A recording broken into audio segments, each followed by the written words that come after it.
Hi friends, my name is Katherine Pryor and I write picture books. And today I wanted to share a book with you called Zora Zucchini. It was published by Readers to Eaters. It was written by me, Katherine Pryor, and illustrated by Anna Raff. And before I begin the story, I wanted to just tell you a little bit about the inspiration behind it. So the summer that I wrote Zora Zucchini, I had a very unusual problem. I had too much food.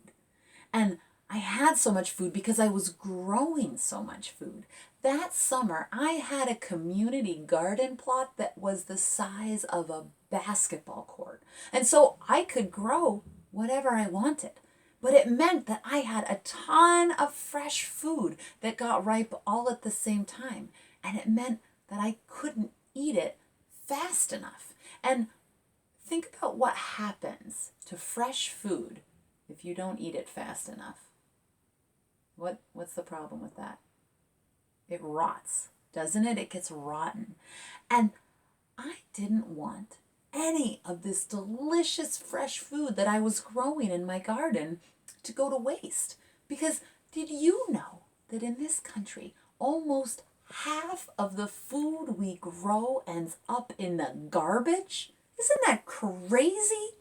When I learned that, I knew I didn't want to be a part of that problem. I wanted to find people who would appreciate all my good fresh food.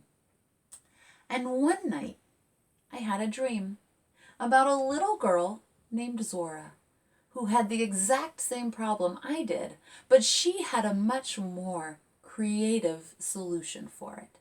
So I woke up and I sat on the front porch in my pajamas at 4 a.m. and I wrote the very first draft of Zora Zucchini.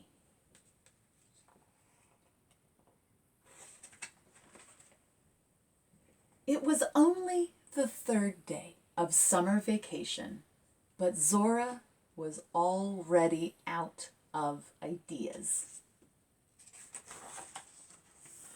Zora rode her bike in large, lazy circles around the neighborhood, just like the day before that and the day before that.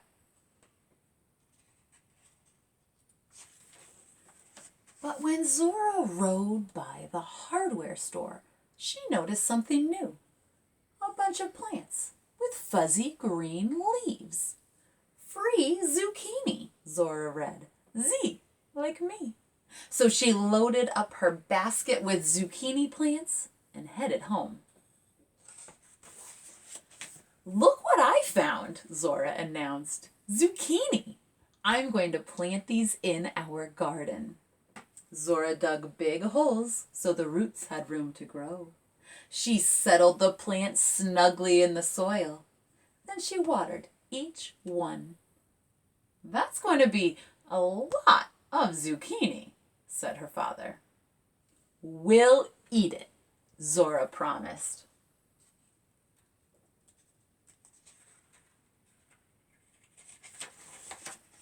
And as June warm turned to July hot, Zora tended her garden. She watered the plants when their leaves got droopy. She cheered every time she saw a new yellow-orange zucchini blossom. And then one morning, Zora spotted her very first zucchini. She snapped it off the vine with a quick twist and raced to show her family. Zora's family found a new way to cook zucchini every day. Her brother made bread. Her sister made soup. Her parents marinated and grated and barbecued. As Zora's garden grew, they ate zucchini for breakfast, lunch, and dinner. More? Zora offered. But by the first day of August, Zora's garden was a jungle of prickly, tickly, bushy, blossomy plants.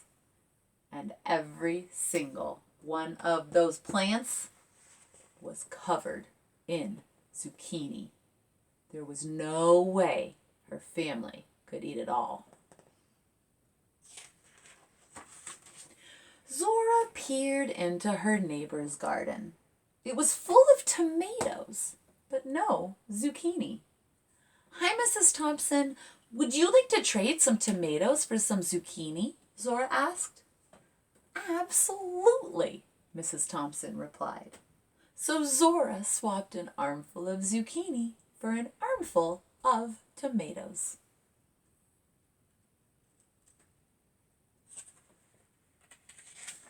But Zora's zucchini kept growing.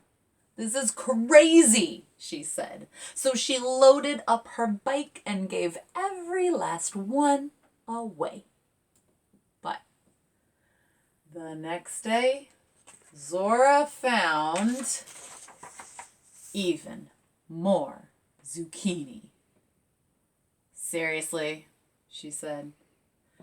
Zora thought and she thought. She had an idea, but she knew she couldn't do it alone. Her brother painted the signs. Her parents printed the flyers. Zora and her sister posted them all over the neighborhood.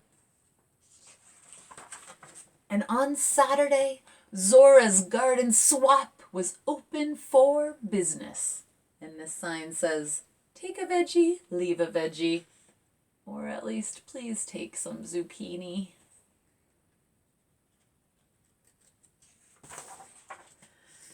Zora straightened her sign. She checked the time. The sun got hotter, Zora's feet got fidgetier, and she began to worry that her garden swap was a garden flop.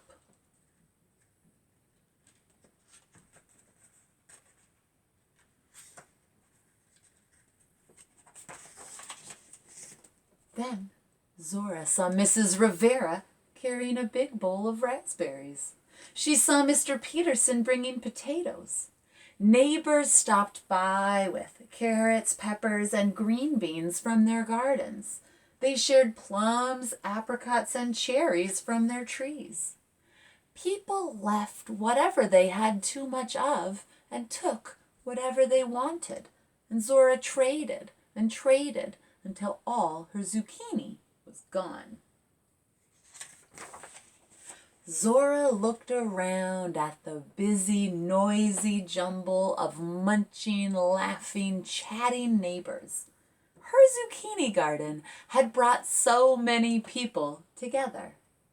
She was already plotting what to grow next summer. The end. And if you might be thinking about ways you could bring your family and your community together later this summer, you might want to start thinking about plants that you could either start in little pots or start in your garden right now, because this is a great time to start thinking about summer and what a wonderful time it's going to be in the garden. Thank you so much for reading Zora's Zucchini with me today. If you'd like to know more about it or any of my other books, please visit my website, katherinepryor.com. Thank you so much and happy gardening.